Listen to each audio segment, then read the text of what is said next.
নমস্কার, আমি ডক্টর রাহুল মণ্ডল, orthopaedic surgeon.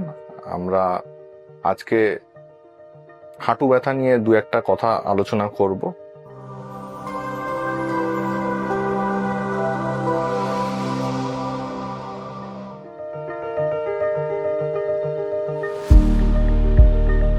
আমরা আজকে হাঁটু ব্যথা নিয়ে দু একটা কথা আলোচনা করব।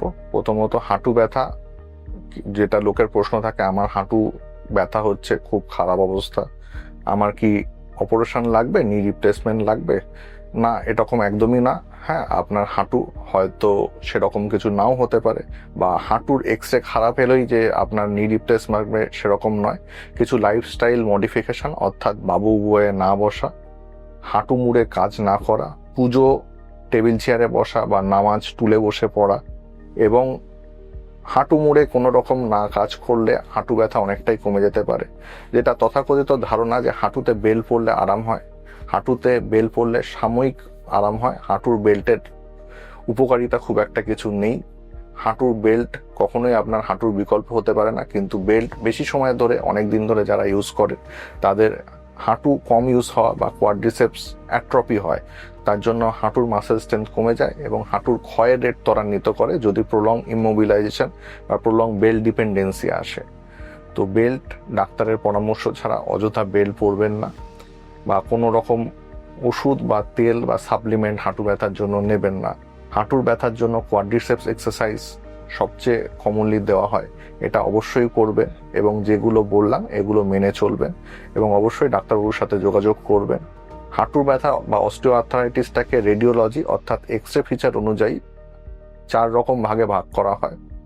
লরেন্স কেলারগ্রেন ক্লাসিফিকেশন অনুযায়ী গ্রেড 1, 2, 3 ইউজুয়ালি কনজারভেটিভ অর্থাৎ অপারেশন ব্যতীত চিকিৎসা হয়। একমাত্র টাইপ 4-এর অপারেশন লাগতে পারে, সেটা ডিপেন্ড করে পেশেন্টের নিড, পেশেন্টের সোশিও ইকোনমিক স্ট্যাটাস, এবং পেশেন্ট কী ধরনের কর্মজীবনে অভ্যস্ত বা কী ধরনের কাজ করে, এবং সে কতটা কাজের অবস্থায় ফিরে যেতে চায় এবং কতটা অপারেশনে পেশেন্ট রাজি থাকে বা মোটিভেট থাকে, এগুলোর ওপরে।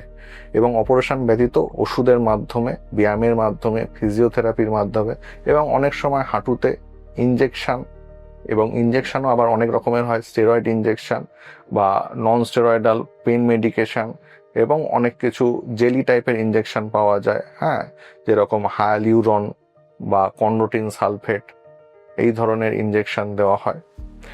এবার যদি এগুলোতে কোনো কিছুতেই না হয় এবং আপনার লরেন্স কেলারগ্রেন ক্লাসিফিকেশন অনুযায়ী স্টেজ 4 আর্থ্রাইটিস বা সিভিয়ার আর্থ্রাইটিস, বা পাটা বেঁকে যাচ্ছে অর্থাৎ ভ্যারাস ডিফর্মিটি বা ভালগাস ডিফর্মিটি হচ্ছে, এবং আপনার দৈনন্দিন কাজে খুবই অসুবিধা হচ্ছে, আপনি হাঁটাচলা করতে পারছেন না, বেড রিডেন হয়ে যাচ্ছেন, এগুলোই প্রকৃত অবস্থায় হাঁটু প্রতিস্থাপন বা নি রিপ্লেসমেন্টের ইন্ডিকেশন।